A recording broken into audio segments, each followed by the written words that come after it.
The alarm bells rang through the Galactic Council building. The sound was loud and scary. It meant something very bad was happening somewhere in space. Kim Tae-ho ran down the long white hallway. His shoes made clicking sounds on the metal floor. He was the human ambassador to the Galactic Council. Right now, his face was white with fear. In his hand, he held a small communication device that was flashing red. "Emergency message from Kepler Station," Kim Tae-ho shouted as he burst into the main council room. The big round room had seats for all the different alien species. Most of the seats were empty because it was late at night on the station. The few council members who were there looked up in surprise. Councillor Velthara was a tall crystal being that sparkled like a diamond. Her voice sounded like wind chimes when she spoke. "What is the nature of this emergency, Ambassador Kim?" Kim Tae-ho pressed a button on his device. A big screen came, down from the ceiling.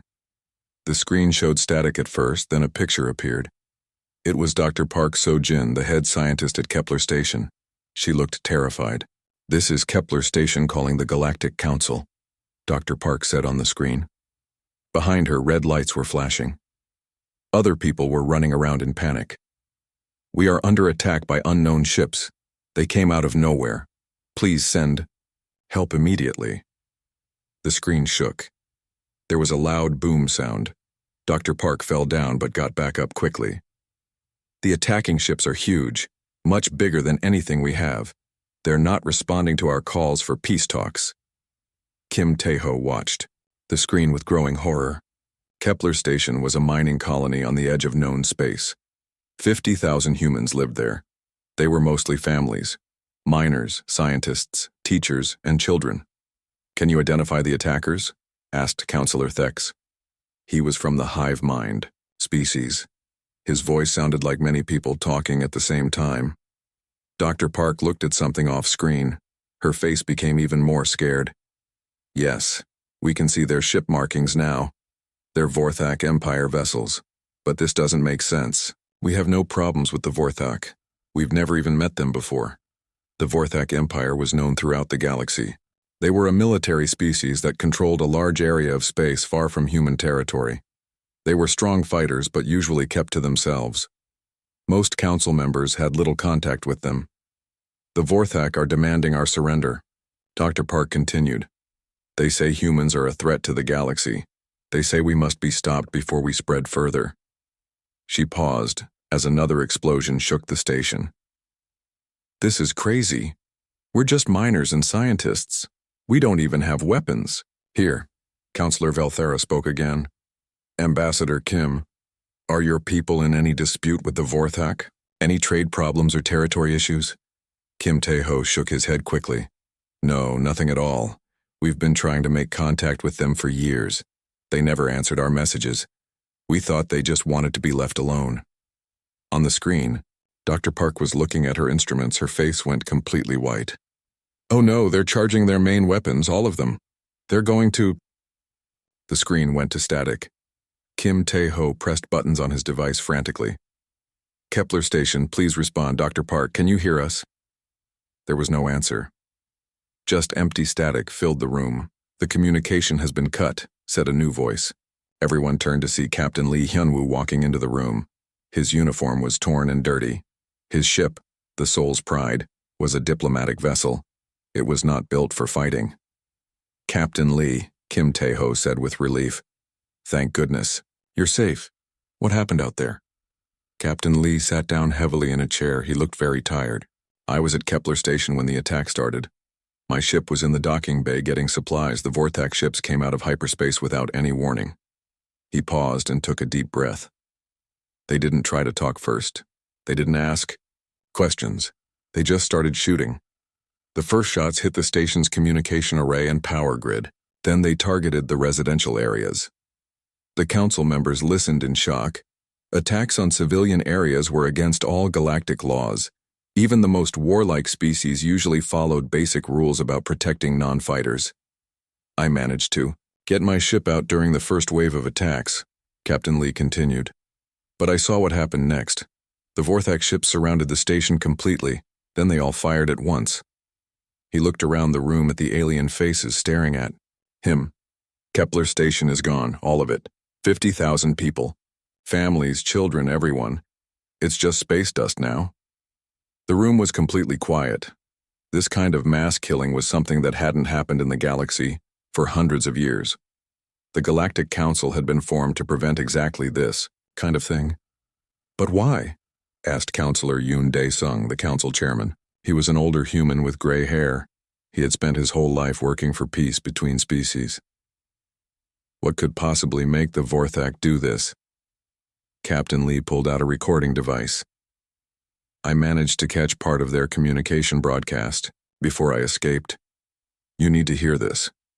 He pressed a button. A harsh, angry voice filled the room. It spoke in the Vorthak language, but the translation came through clearly. The human infection spreads through the galaxy like a disease. They appear peaceful, but they poison everything they touch. Today we begin the cleansing. All human colonies will be destroyed. Earth itself will burn. The galaxy will thank us when the human threat is gone forever. The recording ended. The silence in the room was heavy and frightening. This is insane, whispered Counselor Velthara. Humans are the most peaceful species in the council. They've never started a war. They share their medical knowledge freely. They've helped every species here in some way. Kim Tae-ho stood up slowly. His hands were shaking. Captain Lee, did you see which direction the Vorthak fleet went after they destroyed the station? Captain Lee nodded grimly. They're heading toward Earth, all of them. I counted at least 200 ships, maybe more. They'll reach human space in less than a week. The weight of this news hit everyone in the room. Earth was the human homeworld. It had over 10 billion people living on it. If the Vorthak attacked Earth with the same brutality they had shown at Kepler Station, it would be the largest mass killing in galactic history. We must call an emergency session immediately, said Counselor Yoon Dae-sung. All council members must hear this. We need to decide how to respond.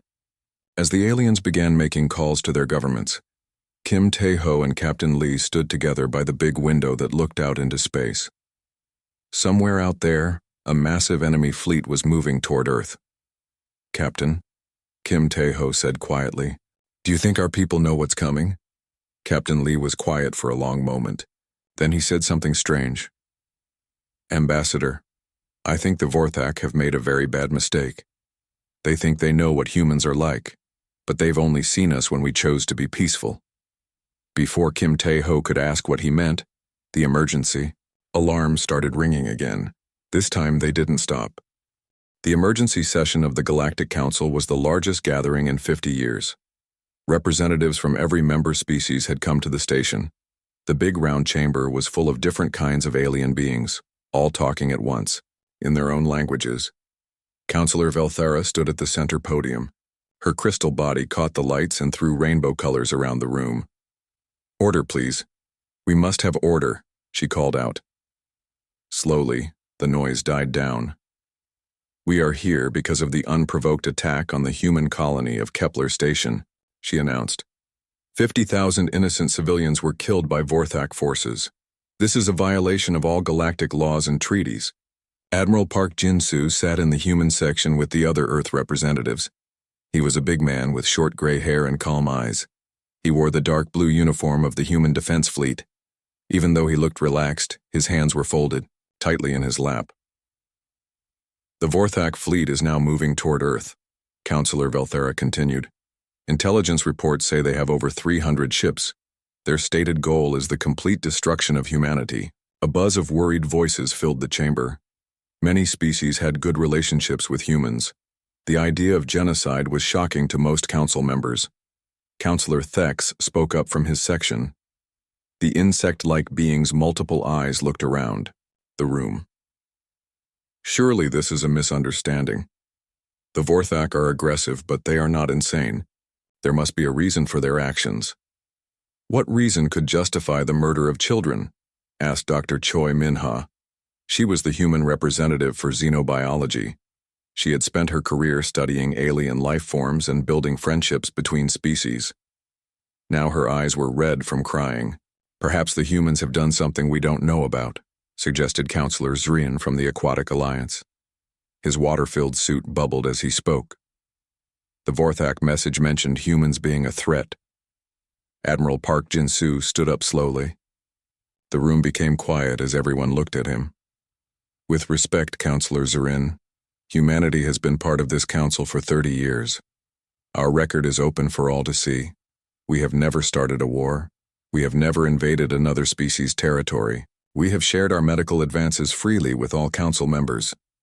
He gestured to the humans around him. Dr. Choi Minha's research has helped cure diseases affecting 6 different species.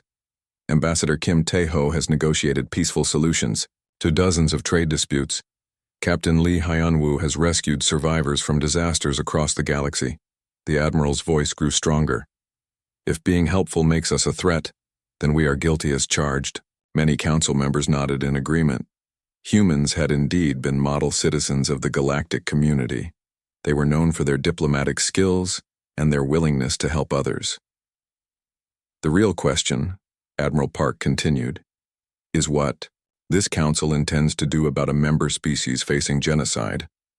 Councillor Velthara spoke for the majority. Obviously, we cannot allow this to continue. We will demand that the Vorthak stop their attack immediately. Economic sanctions will be imposed if they refuse. Sanctions? Admiral Park's voice was quiet, but everyone heard him clearly. You're talking about economic pressure while a battle fleet heads toward our homeworld? What else can we do? Asked Councillor Yoon Dae-sung. The council doesn't have a military force. We've always solved problems through talking and negotiation. Dr. Choi Min-ha stood up next to Admiral Park. Her voice was shaking with emotion. You could ask your governments to send ships to help defend Earth. You could show the Vorthak that attacking one council member means fighting all of us. The chamber became very quiet. This was the real question that everyone had been avoiding. Would the other species risk their own people to save humanity? Councillor Thex was the first to speak. The hive mind values human friendship, but our ships are designed for exploration, not war. We would not be effective in battle. The Aquatic Alliance has the same problem, added Councillor Zrin. Our vessels cannot operate well in the vacuum of space combat. One by one, the other species gave similar excuses. Their ships were too slow, too weak, or not designed for fighting. Some admitted they were simply afraid of the powerful Vorthak military. Yang Seung-ho, the human intelligence officer, had been listening quietly in the back of the room. Now he stepped forward with a tablet in his hands. Council members, I have new information that might change your minds. He activated his tablet and the main screen showed a map of the galaxy. The Vorthak aren't just attacking human colonies. They've been moving ships into position near several council member territories. Red dots appeared on the map showing Vorthak fleet positions. There were groups of ships near the crystal worlds of the Zalathi, close to hive mind space, and even approaching some aquatic alliance systems. This intelligence suggests that humanity is not their only target, Yang Seung-ho said. The Vorthak may be planning to attack other council members after they finish with us. Worried murmurs filled the chamber. If this was true, then every species was in danger. But Councillor Velthara shook her crystal head. This is speculation. We cannot start a war based on ship movements. The Vorthak might have innocent reasons for those deployments. Admiral Park Jin-soo listened to all of this with a strange expression on his face. It wasn't anger or fear. It was almost like he was disappointed, but not surprised. I see, he said quietly. So the Council's position is to condemn the attack but offer no real help. We will do everything we can through diplomatic channels, Councillor Velthara assured him. The galactic community stands with humanity in spirit. In spirit, Admiral Park repeated. He looked around the chamber at all the alien faces. But not in reality. Captain Lee Hyun-woo had been sitting quietly during the entire session. Now he leaned over and whispered something to Admiral Park. The Admiral's expression changed slightly. For just a moment, he almost smiled. Dr. Choi Min-ha made one last attempt. Please, you have to understand. We chose to be peaceful because we believed in the galactic community. We thought that being good neighbors and helpful friends would keep us safe. She looked directly at Councillor Velthara. You've known us for 30 years. In all that time, have we ever asked for anything unreasonable? Have we ever threatened anyone? All we've ever wanted was to be part of something bigger than ourselves. Her voice broke with emotion. And now, when we need help the most, you're going to let us face extinction alone? The chamber was completely silent. Many of the alien representatives looked ashamed, but none of them changed their position. Finally, Counselor Yoon Dae-sung called for a formal vote. All in favor of offering military assistance to defend Earth against Vorthak aggression? A few hands went up. The Luminar energy beings voted yes, as did some of the smaller species. But it wasn't nearly enough. All in favor of diplomatic pressure and economic sanctions against the Vorthak Empire? Most of the hands in the chamber went up. It was the safe choice. It let them feel like they were doing something without actually risking anything. Admiral Park Jin-soo stood up and bowed formally to the council. Thank you for your time and consideration. The human delegation understands the council's position perfectly. As the humans prepared to leave, Captain Lee Hyun-woo approached some of the alien representatives. You might want to review your history files about Earth, he said conversationally. Particularly the sections about what happens to species that threaten human children. What do you mean? Asked Counselor Thex. Captain Lee's smile was polite and friendly, just like always. Oh, nothing important. Just some old stories about ice ages and asteroid impacts and supervolcanoes. You know how it is with dangerous planets. They tend to produce dangerous inhabitants. He walked away before anyone could ask more questions, leaving the alien representatives looking puzzled and somehow uneasy. As the human delegation left the chamber, Admiral Park Jin-soo activated his communication device. This is Admiral Park. To Earth Command. The Council has declined to provide military assistance. You are authorized to proceed with Contingency Plan 7. The response came back immediately. Understood, Admiral. Contingency Plan 7 is now active. All defense protocols are online. Yang Sung-ho, walking beside the Admiral, asked quietly, Do you think they have any idea what they just decided? Admiral Park Jin-soo looked back at the Council chamber, one last time. No, he said, but they're about to learn. 3 weeks had passed since the Council meeting. The Galactic Council building was in chaos. Emergency reports were coming in from all over the galaxy, and none of them made any sense. Counselor Thex stood in the main communication center, his insect-like eyes staring at the screens in disbelief. Run the report again, he told the technician. The screen showed a star map with red X marks scattered across Vorthak space. Each X represented a destroyed battle fleet. In just 3 weeks, over half of the Vorthak military had simply vanished. This cannot be correct, said Counselor Velthara as she entered the room. Her crystal body was dim with worry. The reports say entire fleets are disappearing. How is that possible? Chief Engineer Oh Subin walked into the room at that moment. She was a small human woman with grease stains on her work clothes. She looked tired but strangely satisfied. The reports are accurate, Counselor. We've been tracking the same data. But how? Counselor Thex's multiple voices spoke at once. The Vorthak had the strongest military in the galaxy. They had over 1,000 ships. The humans barely have 50 vessels. Oh Subin smiled in a way that made the aliens uncomfortable. We had 50 ships that you knew about. Apparently, we've been building a few more. She activated her own tablet and connected it to the main screen. The display changed to show construction yards in human space. But these weren't the small shipyards that the Council knew about. These were massive facilities, some of them bigger than entire space stations. When did you build these? Asked Counselor Velthara in shock. We've been working on them for about 20 years, Oh Subin said casually. We told everyone they were mining operations and research stations. That was partly true. We did mine materials and we did conduct research. We just didn't mention what we were researching. The screen showed ships coming out of the construction yards, but these weren't the peaceful vessels that humanity had always used. These were warships, and they were unlike anything the galaxy had ever seen.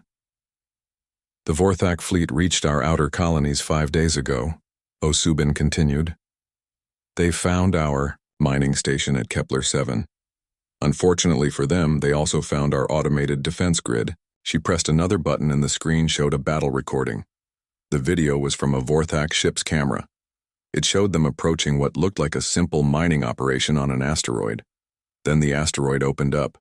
Hidden gun positions unfolded from the rock surface like deadly flowers. Massive weapons that had been disguised as mining equipment turned toward the Vorthak ships.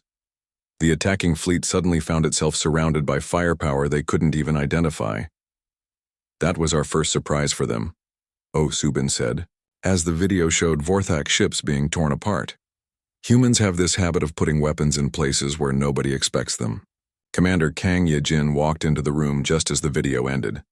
She was wearing a military uniform that the Council had never seen before. It was black with silver markings, and it looked very serious. "Commander Kang," said Counselor Thex, nervously. "We were not aware that humanity had military ranks like yours." "You weren't supposed to be aware," Commander Kang replied simply. "We've had a full military structure for 30 years. We just kept it quiet because we preferred people, thinking we were harmless." She gestured to the screens around them. "Every human merchant ship has hidden weapons. Every research station has military capabilities. Every colony has defense systems. We've been preparing for war while telling everyone we wanted peace." "But why?" Counselor Velthara's voice was filled with confusion. "Why lie to us? Why pretend to be peaceful?" Dr. Park So-jin walked into the room at that moment. The alien council members stared at her in shock. They had thought she died when Kepler Station was destroyed. "We weren't pretending," Dr. Park said calmly. "We really did want peace. But wanting peace and being prepared for war are two different things." She connected her own device to the communication system. "I need to show you something that might help you understand." The screen changed to show Earth as it looked from space. But this wasn't the peaceful blue world that most aliens remembered. This Earth was surrounded by defensive platforms, hidden weapons satellites, and patrol ships that seemed to appear from nowhere. "Dr. Park," Counselor Yoon Dae-sung said, slowly, "how did you survive the destruction of Kepler Station?" "I didn't," she replied. "I mean, Dr. Park So-jin, the mining station administrator, died when the station was destroyed. But Dr. Park So-jin, the military intelligence officer, was never really there." She pointed to the image of Earth. "Every human you've met over the past 30 years has had two identities. We really are diplomats and scientists and engineers, but we're also soldiers and spies and strategists." Commander Kang nodded in agreement.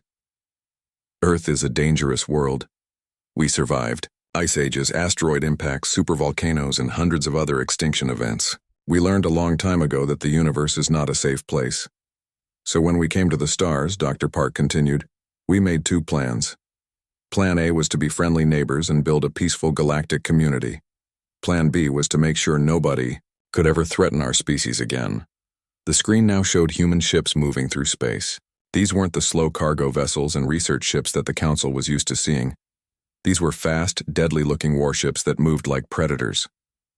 "The Vorthak forced us to switch from Plan A to Plan B," Commander Kang said. "They did this when they murdered 50,000 innocent people." Subin brought up another display. This one showed Vorthak space, but it looked very different than it had 3 weeks ago. Many of their colonies were dark. Their supply routes were cut. Their communication networks were silent. "We're not just fighting their military," Dr. Park explained. "We're dismantling their entire civilization. Every supply depot, every communication relay, every fuel station. We're cutting them off from everything they need to function as a spacefaring species." "But that's," Counselor Thex started to say, then stopped. "Cruel," suggested Commander Kang. "Excessive? The same thing they planned to do to us?" She walked over to the main display and pointed to a section of space. The Vorthak weren't just planning to destroy Earth. Intelligence shows they were going to attack every species in this room. They saw the galactic community as weak because we preferred talking to fighting. "They were right about one thing," Dr. Park added. "The galactic community is weak. When faced with genocide, the Council chose to write strongly worded letters, instead of taking action." The alien representatives in the room looked uncomfortable. They all remembered their vote to offer only diplomatic pressure while humanity faced extinction. So we decided to solve the problem ourselves, Osubin said cheerfully. It turns out that 30 years of pretending to be harmless gave us excellent intelligence about everyone's military capabilities. We know exactly how strong or weak every species in the galaxy really is. Ambassador Lim Haiwan entered the room at that moment. She was wearing the same diplomatic robes she had worn for years, but somehow she looked different, more confident, more dangerous. "Ambassador," said Counselor Velthara hopefully, "surely you can negotiate an end to this conflict. Humanity has always been reasonable." Ambassador Lim smiled the same friendly smile she had always worn. "Of course, Counselor. We're always willing to negotiate, but our negotiating position has changed somewhat." She gestured to the screens showing the destruction of Vorthak forces. 3 weeks ago, you had the choice to stand with us against unprovoked aggression. You chose neutrality. That's perfectly acceptable, but it means you'll observe our solution rather than participate in it. "What is your solution?" asked Counselor Yoon Dae-sung quietly. "Simple," Ambassador Lim replied. "The Vorthak Empire will cease to exist. Their government will be dissolved. Their military will be completely destroyed. Their colonies will be absorbed into human space for monitoring." The room was completely silent. This wasn't the diplomatic solution that anyone had expected. "And after that?" Counselor Thex asked nervously. Dr. Park answered this time. "After that, we'll go back to being your friendly neighbors. We'll continue sharing medical technology and helping with disasters. We'll be the same peaceful humans you've always known." She paused and looked around the room. "The only difference is that now you'll know what happens to anyone who threatens our children."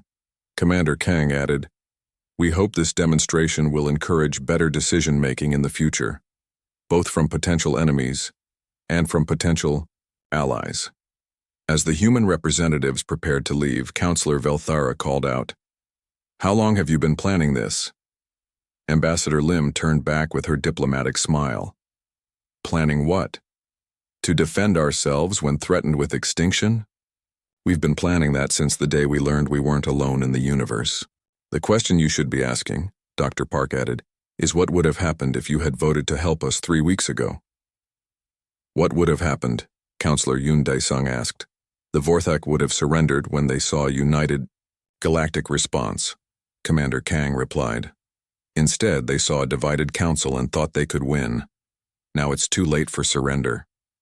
As the humans left the communication center, the alien representatives stood in stunned silence. The emergency transmission from the Vorthak Empire came at 3 in the morning, Galactic Standard Time. The message was broadcast on all council frequencies, and it was something no one had ever heard before. The Vorthak were begging for help. Warlord Ketver appeared on the main screen in the council chamber. He was a large reptilian creature with thick armor plating and sharp teeth. The Vorthak were known throughout the galaxy as proud warriors who never showed fear, but Ketvar looked terrified. "Galactic Council," his voice was shaking. "We request immediate intervention in our conflict with the humans. Our situation has become impossible." Counselor Velthara leaned forward in her crystal chair. "Warlord Ketvar, the council offered mediation 3 weeks ago. You refused to respond to our diplomatic messages." "We thought mediation was unnecessary," Ketvar admitted. "We thought the humans would surrender when they saw our superior numbers. We were wrong." The screen behind him showed what was left of a Vorthak battle fleet. Only a few damaged ships remained from what had once been hundreds of powerful warships. The ships looked like they had been torn apart by some kind of wild animal. "What happened to your forces?" asked Counselor Thex. "Warlord." Ketvar's eyes darted around nervously. "They hunt us.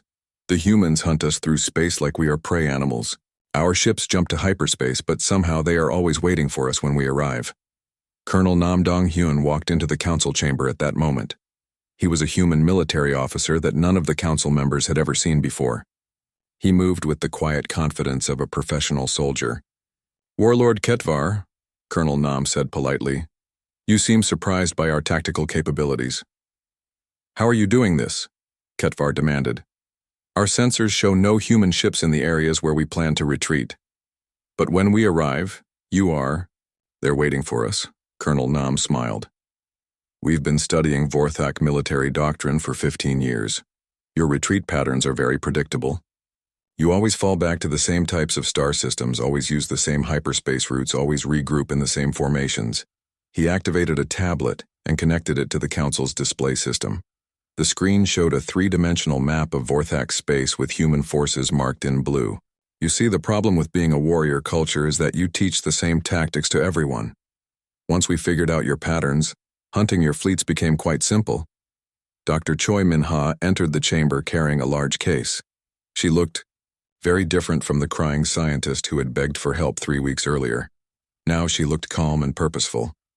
Dr. Choi, said Counselor Yoon Dae-sung, we were not expecting you. I have some biological data that might interest the Council, she replied. She opened her case and pulled out what looked like a small laboratory device. Biological data? Counselor Velthara asked nervously. Dr. Choi nodded. We've learned some fascinating things about Vorthak physiology over the past 3 weeks. For example, did you know that certain Earth bacteria can break down the polymer compounds that Vorthak ships are made from? On the screen, Warlord Ketvar made a choking sound. That's impossible. Our hull materials are the strongest in the galaxy. They were, Dr. Choi agreed. But we've introduced modified bacteria into your territory. The organisms are completely harmless to Vorthak biology, but they consume the specific polymers in your ship hulls. She connected her device to the display system. The screen showed microscopic images of bacteria eating through metal-like material. Your entire fleet is slowly rotting away, she said cheerfully. Within a few months, your ships won't be able to maintain atmosphere or structural integrity. The Council members stared at her in horror. This was biological warfare on a scale they had never imagined. Dr. Choi, Counselor Thek said weakly, this seems excessive. Does it? Dr. Choi asked. The Vorthak murdered 50,000 humans, including children. They declared their intention to commit genocide against our entire species. How exactly? Should we respond to that? Captain Lee Hyunwoo walked into the chamber carrying a stack of data tablets. We also have psychological warfare reports that might interest everyone. He handed tablets to each of the council members. We've been broadcasting on frequencies that penetrate Vorthak neural systems. The sounds of human children laughing, recordings of Earth predators, and various other things that seem to disturb Vorthak crews. Why children's laughter? Asked Counselor Yoon Dae-sung. Because they murdered our children, Captain Lee replied simply. We want them to remember what they did every time they try to sleep. On the screen, Warlord Ketvar was breathing heavily. The sounds, they never stop. Our crews are going insane. They hear human voices in empty corridors. They see Earth, animals that cannot possibly be there. Holographic projections, Captain Lee explained to the Council. We've been infiltrating their ships with stealth drones that create false images. Recordings of Earth's most dangerous predators appearing on their bridges. It's amazing how effective psychological pressure can be. Admiral Park Jin-soo entered the chamber and took his seat with the other human representatives. The alien council members noticed that his uniform was different now. Instead of the simple blue of the defense fleet, he wore the complex black and silver uniform they had seen on other human military personnel. Admiral, said Counselor Velthara, the Vorthak are requesting council intervention. What is humanity's position on this? Admiral Park looked at Warlord Ketvar on the screen with calm interest. Our position is simple. The Vorthak Empire will surrender unconditionally, or it will be completely destroyed. There are no other options. But surely some compromise is possible, Counselor Thek suggested hopefully. Compromise? Colonel Nam repeated. They wanted to exterminate our species. What would you suggest we compromise on? Maybe they only kill half of humanity? Yang Sung-ho walked to the front of the chamber carrying a portable projector. Council members, there's something else you need to see. He activated the projector, and three-dimensional images filled the air above the council seats. The images showed Vorthak space as it looked now. Most of their colonies were dark. Their communication networks had been systematically destroyed. Their supply lines were cut. Their government centers were silent. "This isn't just a military campaign," Yang Sung-ho explained. "We're dismantling their entire civilization. Every space station, every orbital factory, every fuel depot. Everything they need to function as a spacefaring species, the Vorthak." "People themselves are unharmed," Dr. Choi added. "We don't target civilian populations, but their ability to threaten anyone ever again is being permanently removed." Warlord Ketvar made desperate gestures on the screen. "Please, council members, you must understand. The humans are not the peaceful species you think they are. They are monsters. They wage war in ways that violate every civilized standard." "Civilized standards?" Admiral Park asked. "Like targeting civilian colonies, like planning genocide, like murdering children?" He stood up and walked toward the screen where Ketvar's image appeared. "You wanted to see what humans are really like. Congratulations, you succeeded." "We were defending the galaxy," Ketvar protested. "Humans are dangerous. Look what they're doing to us. This proves we were right." Dr. Choi laughed, but it wasn't a happy sound. "You attacked us because you thought we were dangerous, so we became dangerous. If you had left us alone, we would have remained your peaceful neighbors forever." "The irony," Captain Lee added, "is that you created the very threat you were trying to prevent." Colonel Nam brought up another display showing human forces moving through space. "We've been tracking every Vorthak ship, every hidden base, every escape route. There is nowhere in the galaxy that your people can hide from us." "How?" Ketvar demanded. "How do you know so much about our territory?" "We've been mapping your space for 20 years, Yang Sung-ho replied. "Every merchant ship we sent through, your territory was also a spy ship. Every diplomatic message we tried to send included intelligence gathering. Every time you ignored our peaceful overtures, we learned more about your weaknesses." Admiral Park returned to his seat. "The truth is, Warlord Ketvar, we've been preparing for this war longer than your government has existed. We just hoped we would never need to fight it." On the screen, Ketvar looked around desperately. "Council members, please, help us negotiate an end to this madness." Councillor Velthara looked at the human representatives. "Is there any possibility of a peaceful resolution?" "Of course," Ambassador Lim Haiwan said as she entered the chamber. "The Vorthak can surrender immediately. Their government will be dissolved. Their military will be disbanded. Their leaders will be tried for war crimes. Their territory will be placed under human administration." "And if we refuse?" Ketvar asked. Ambassador Lim's smile was as polite and diplomatic as ever. "Then in approximately 6 weeks, there will no longer be a Vorthak empire. There will be empty space where your civilization used to be." The chamber fell completely silent. The alien council members realized they were watching the end of one of the galaxy's major powers. "The choice is yours, Warlord Ketvar, Admiral," Park said.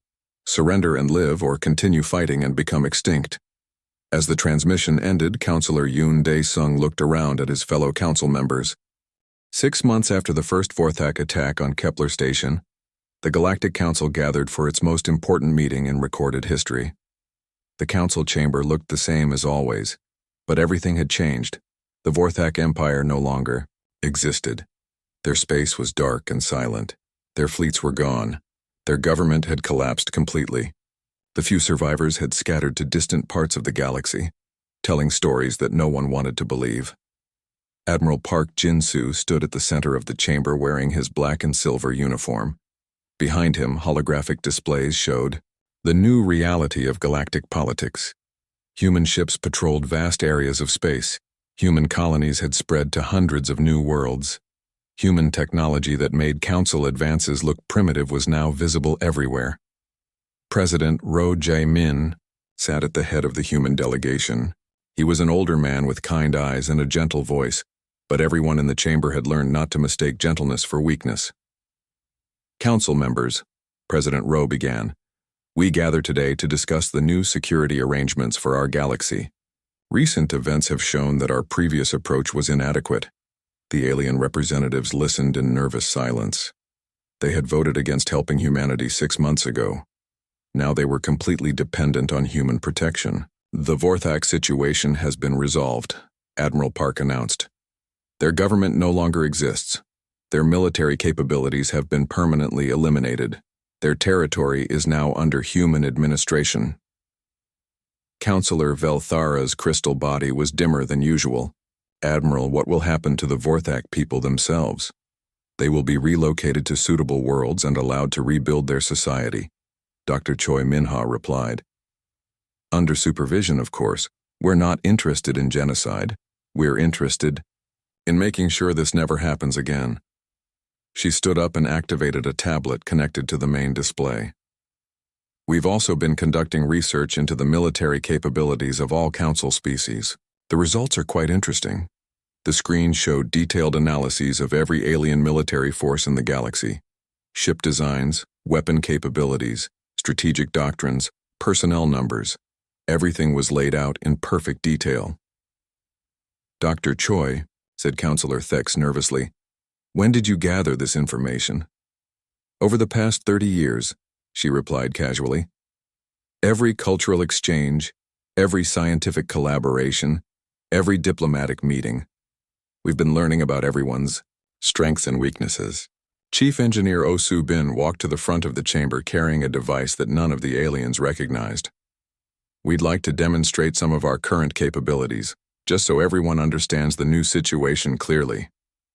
She activated. The device in the chamber filled with impossible images. Gravity fields appeared in midair. Matter seemed to transform from one element to another.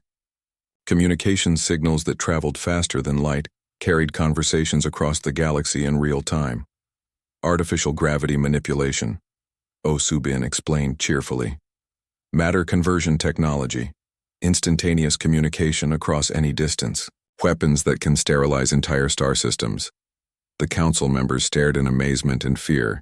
This was technology far beyond anything they had imagined possible. How long have you had these capabilities? Asked Counselor Yoon Dae-sung. About 30 years, Osu Bin replied. We developed them shortly after joining the galactic community. We just chose not to use them because we preferred being your friends to being your masters. President Rowe leaned forward in his chair. The question now is what kind of relationship we'll have going forward. Counselor Thex spoke carefully. What do you want from us, President Rowe? Exactly what we've always wanted, President Rowe replied, with a warm smile. Peaceful cooperation, trade partnerships, cultural exchange, scientific collaboration. The same things we've been asking for since we joined the Council. But what about your military forces? Asked Counselor Velthara. What about all these weapons and technologies? Ambassador Lim Hyawan stood up with her familiar diplomatic smile. Our military exists to protect our interests and maintain galactic security. As long as everyone behaves peacefully, you'll never need to think about it. And if someone doesn't behave peacefully, Counselor Zrin asked quietly. Then they'll learn the same lesson the Vorthak learned, Admiral Park replied. Quickly and permanently. Captain Lee Hyun-woo walked over to a group of alien representatives with a tray of refreshments just like he had done at countless diplomatic receptions over the years.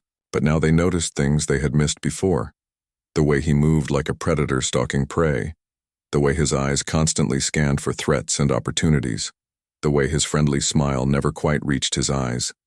They realized he had always been this dangerous, they just hadn't been looking for it. Captain Lee, Counselor Thex said nervously. You've changed somehow. No, Captain Lee replied pleasantly. I haven't changed at all.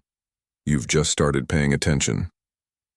Dr. Park So-jin entered the chamber carrying a stack of research reports. She looked exactly the same as she had for years, working on xenobiology studies and building friendships between species. But now the aliens could see the tactical assessment in her eyes as she looked at each of them. Dr. Park, said Counselor Yoon Dae-sung, are you still conducting your biological research? Of course, she replied with genuine enthusiasm. I'm working on some fascinating projects right now. Disease resistance improvements for the hive minds, atmospheric adaptation techniques for the aquatic alliance, radiation shielding for the energy-based species. She paused and smiled. I'm also updating our files on biological vulnerabilities just in case anyone else decides to threaten human civilians. The chamber became very quiet. Everyone understood the implication. President Rowe stood up and addressed the council formally. The human government proposes a new security framework for the galaxy. All military activities will be coordinated through Earth Command. Any conflicts between species will be mediated by human representatives. Any threats to civilian populations will be met with immediate and overwhelming response. You're asking us to surrender our independence, Councillor Velthara said quietly. We're offering you protection, President Rowe corrected. The choice is yours, but consider the alternatives. Admiral Park activated the holographic display again. This time it showed the empty space where the Vorthak Empire used to be. The Vorthak chose to be our enemies. We respected their choice. Other options are available. Colonel Nam Dong-hyun stepped forward with a tablet full of military analyses. We've run simulations for potential conflicts with every species in this room. The results are quite conclusive. He didn't share the details, but the implication was clear. Humanity had already war-gamed scenarios for fighting everyone. What if we refuse your protection? Asked Councillor Zrin. Then you're free to defend yourselves, Ambassador Lim replied. We won't interfere with your right to make your own security arrangements. But you won't help us either? Councillor Thex asked. Why would we? Dr. Choi asked. 6 months ago we faced extinction and asked for your help. You chose neutrality. We learned from that example. Yang Sung-ho brought up a new display showing human settlements throughout the galaxy. We're not asking anyone to change their government or their culture. We're just establishing the facts of the new situation. The facts were simple. Humanity now controlled the most powerful military force in galactic history. They had technology that could destroy civilizations or protect them. They had demonstrated their willingness to use extreme force against threats.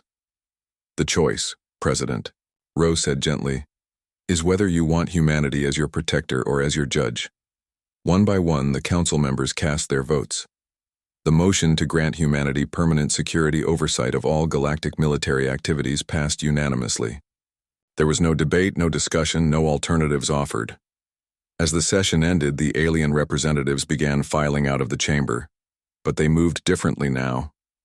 They walked quietly, spoke in whispers, and avoided making sudden movements around the human delegation. Captain Lee Hyunwoo approached several departing delegates with his usual friendly conversation. I hope you'll continue attending our cultural festivals, he said to Councillor Thex. The human children always enjoy meeting representatives from other species. Of course, Councillor Thex replied nervously. We value our friendship with humanity. I'm glad to hear that, Captain Lee said with his polite smile. Children are very important to us. We'll do anything to protect them. As the last aliens left the chamber, the human delegation remained behind. They talked quietly among themselves, making plans for the new galactic order they would now oversee. Dr. Choi Min-ha sat at her desk working on new research projects, just as she always had. But now her computer screen showed files with titles like Comparative Physiology of Council Species and Biological Countermeasures Updated Analysis. Admiral Park Jin-soo dictated his final log entry of the day. The Vorthak asked if we had gone insane. The answer was no. We were always exactly this dangerous, we just used to hide it better. Outside the council chamber windows, human ships moved through space with purpose and confidence. The galaxy had learned a new lesson about the species that had survived ice ages, asteroid impacts, and supervolcanoes.